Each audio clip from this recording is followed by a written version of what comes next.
So I saw this movie recently, and I always like a good horror film. Is what it was. It was a good horror film. Okay. And I know you like the same kind of genre too. So I decided I was going to go see. People were writing about it. There's been a little buzz out there.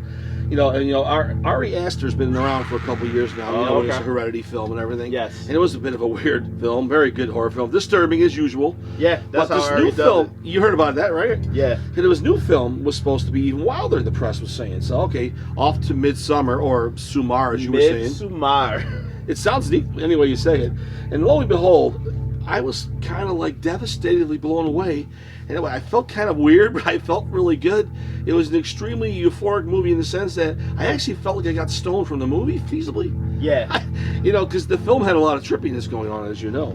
There was definitely a lot of trippiness in this film. So I went to see it last night. Oh, good. So timestamp, that was August the 10th. Okay. That was a Saturday, 2019. So I went to see this movie. It's like a 9:45 show, 2.5-hour movie. Cool. So I get there, get my ticket, find my seat, leave my coat in my seat, my little, summer coat, and I go to get something to drink. Did I come back? There's a kid sitting in my chair. Oh, is he on my coat, and I'm like, on your coat besides? On my coat. So I'm like, yo, homie, that's my seat. And he's like, what, man? I was like, you're literally sitting on my coat. He's like, oh, my bad. I didn't even see the coat. Like, you didn't see the coat? How young was this kid? He was probably like 22. He was setting up. I'm taking you home. I'm like, yo, he thought he was gonna take me for a ride. He's like, oh, I got this dude's keys. I can get his car, whatever. Wow. No, it was insane. And I'm just like, you just didn't feel that it wasn't leather, that you were sitting on a coat. The steel mentality. Yeah. So whatever. Back to this movie. So I missed the first little bit of opening credit. So from what I seen, what I walked in on was a mural. And it's the mural of the people that live in this little Sweden commune. Yeah, this little. So then it goes to the female character, Danny.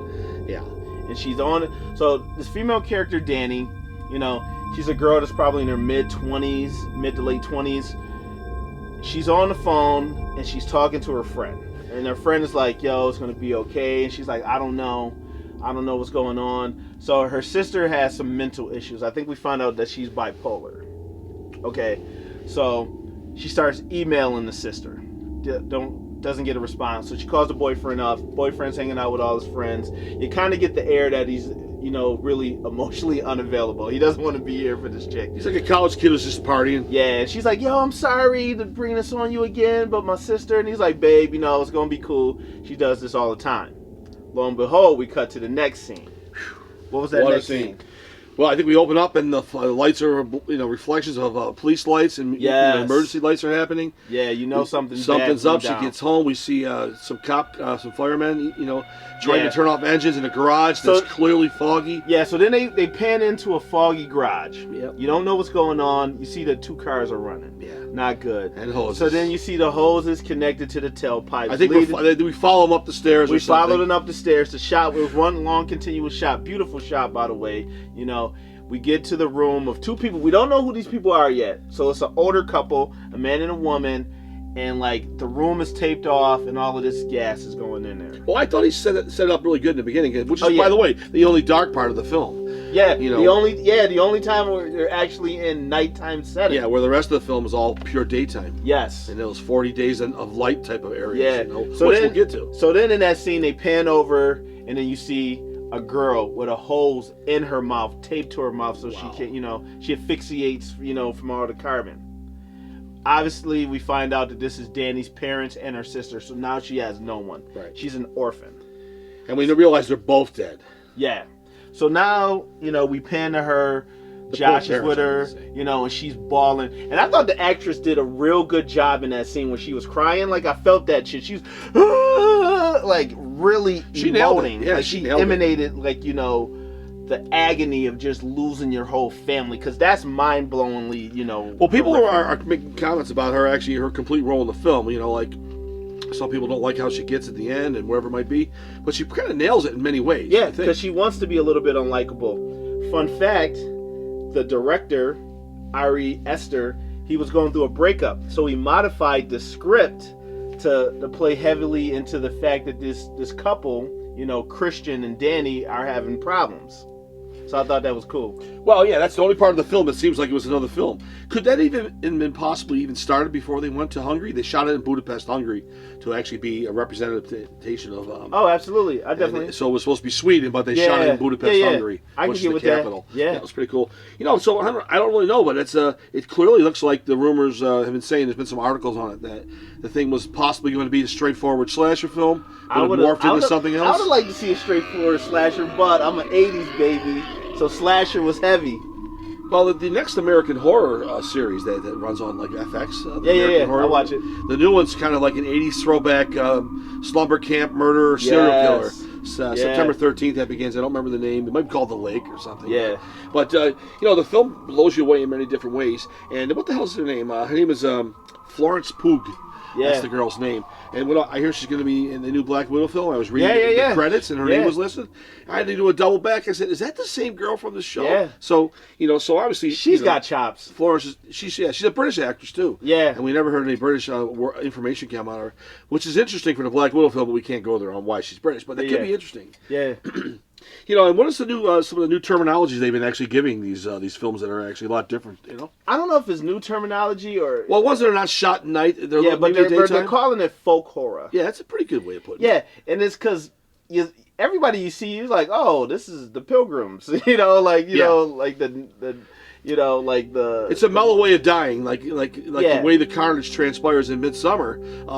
It's so nonchalantly conveyed and portrayed, but it's still physically and nasty, Yeah, so going back, jumping back to the film, so the boys are taking a trip. Like Christian, he's got two other friends. They're taking a trip.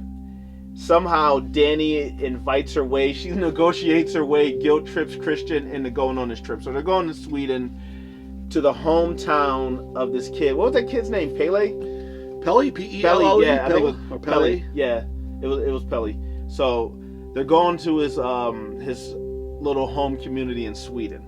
So this is now we about to get on. We about to get this thing started because it's once every 90 years. Because it's once every 90 years, and I like the fact that when they were driving up to the hillside landscape, how like the director just flipped the shot so the car looked like they was driving upside down, like the 180. So he's starting to set you up to get you out of your natural senses. Almost give you like that vertigo feeling. A little bit. Definitely going for the vertigo. It gave me at times it gave me the feel of a post late 70s sort of pseudo hippie era kind of a film. Absolutely. Because obviously there's a lot of natural drugs being made and certain things that they're creating throughout the movie, different things to get people trippy.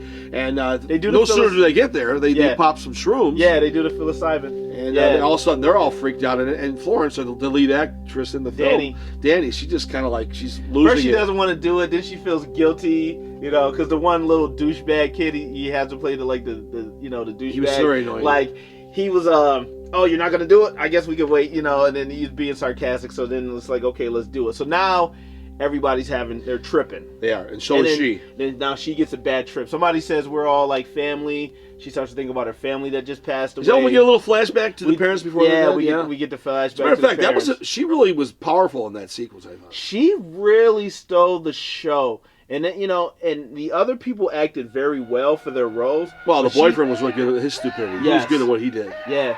They really stole, but she really stole the show. Yeah. They were good together, but she really stole the show.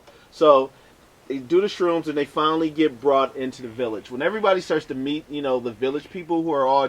You actually seen that movie, The Village? The M. Night Shyamalan one? Yeah, it's a fun movie. It's okay. Yeah. It's got, what's his name's kid in it? Bryce Dallas. Yeah, she's in it when she's young. Yeah, but everybody's dressed like that. Yeah.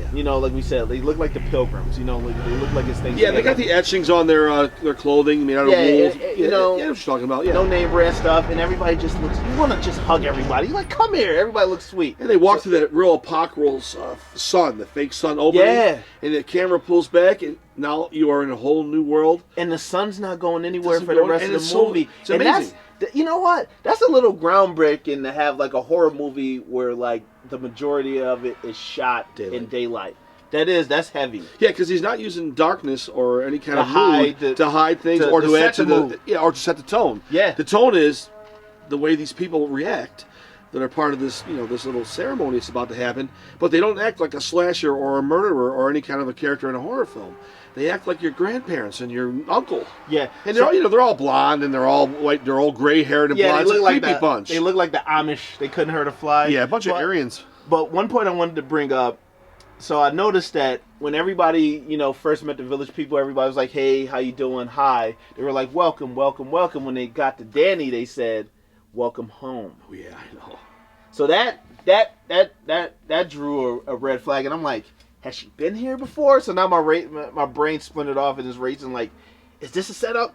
Maybe this is a setup to make Danny look like the victim, but she's really going to be the antagonist. Who knows? You don't really know, but check this out. Its budget's real good. It's only one of those things where they only spent less than $10 million to make this film. Oh, so and it's grossed about 35 as of okay. today. Their return on investment doesn't have to be that high, and they don't have to make like a 200 mil or it's the A24 people that studio that makes those films. That's Eyrie Aster. They've been doing a lot of real nice stuff. He's part of that Hereditary. Company. Yeah, and Hereditary also. Company. Oh, it is his company. Yeah. I read that he was. That's the A in A24. There you go. Aster. But Hereditary, as you just mentioned, was the first time I'd seen a film of his. It was. That was more of a straightforward horror film, but it's got some more. It's still fucked up psychologically. We'll get into that maybe another time, but that last 20 minutes is insane in that movie. It really is. Yeah. So anyway, Rotten Tomatoes has said some nice things about the film. It's 83 on Rotten Tomatoes. Oh, that's good. If you listen, they don't like to give up anything. No, they don't. So that's a good thing. So overall, it's been doing real good. Did you notice the soundtrack was pretty cool? Did you notice the? Oh, the soundtrack was really good. The sounds that they used in the movie, really got your heart racing because music plays a big role in horror movies. It's insane. Well, in many ways, it seemed like Bobby was actually trying to. He was envisioning, Richard Wagner again. The famous German composer. Oh yeah, Flight of the Valkyries and all that stuff that he did. I noticed there was a lot of times I kept feeling like it was taken into a scene with a new composition of some nature that would play and it would move, and the scene would get disturbing. It would move itself along to some shock period in there. It's like the music wigged me out a little bit, but I extremely loved it. I felt my heart rate was up at times when that movie was happening. And it was like parts of the music, the orchestra. It was beautiful. Yeah, I know, it was crazy. It was delicate. I want to look into some of this guy's work events. I don't know if he's done anything else, but I don't think he's been involved. No, let me know. Eyrie before. When you compile your notes, let me know. Yeah.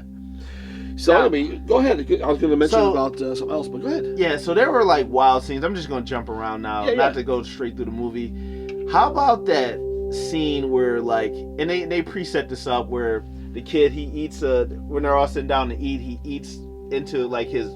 It looks like a pot pie, and there's a hair, and we think it's a pubic hair. And he thinks it's red, probably, right? Yeah, and then the little redhead that likes him, she put some wood thing under his bed, so they're trying to figure out why'd she do that. So she's got the hots for him. So we get to the sex scene where they take Danny's boyfriend Christian, and they put him in this room. Now, so what a scene that is! It was a crazy scene. So I counted, and I'm like.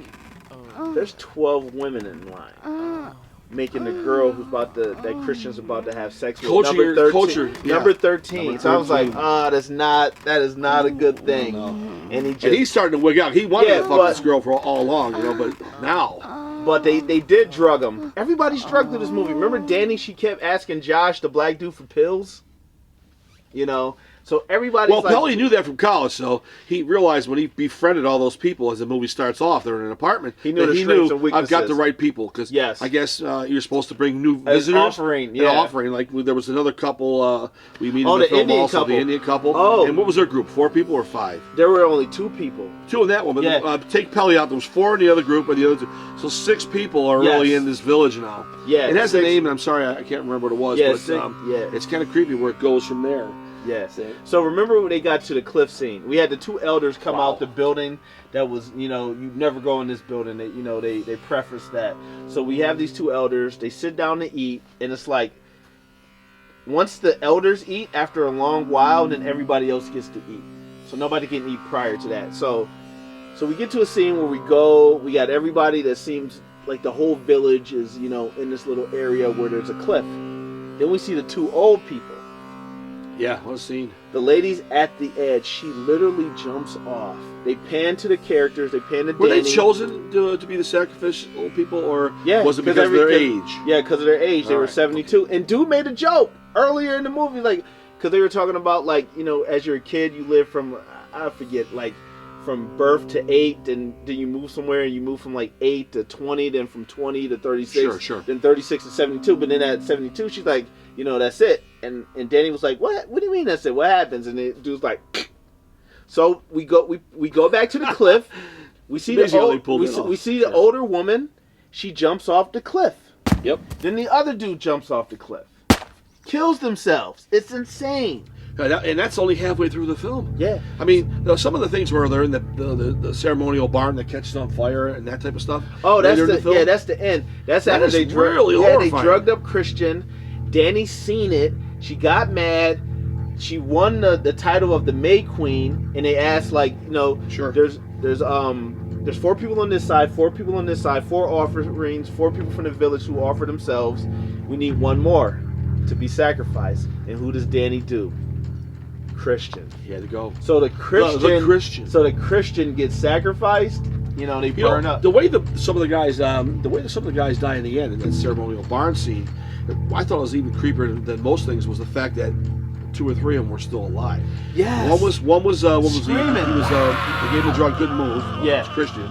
And the other 2 that decided they would just, hey, I'll do it. Yeah, they volunteered. And then when that catches on fire and how they go, I find that to be single-handedly very creepy because they're doing it on their own. So you gotta see it. You gotta see this movie. Yeah, you gotta see this movie. It's insane. Ladies and gentlemen, that was the weigh-in.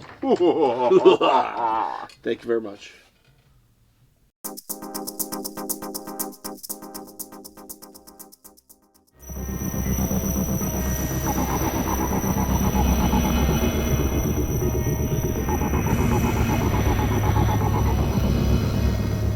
They weren't being paid. Best rated show for a period of about 4 or 5 years in there, making buku dollars on the ratings. The rate cards go up when the show gets top rating, right? The dollar rates per head are phenomenal. They were claiming they didn't have any money, they weren't able to recoup. I'm not buying it. I don't blame you. It's full of shit.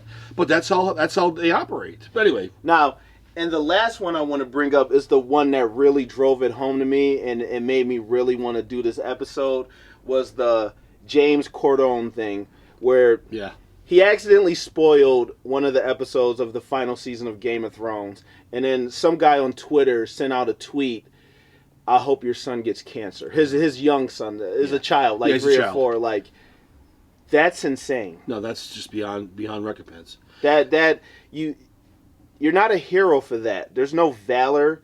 There's no... You don't get a stripe. Like, I don't get it's cowardliness is what it is. You're a coward because you're doing it over the internet. You're a child because whatever part of your brain that's not allowing you to process that, yes, he made a faux pas, but it can get overlooked. You shouldn't wish death or harm on his child. No doubt about it. You cross the line when you start bringing the reality of things in. First of all, it's a fictional show. Written by a writer.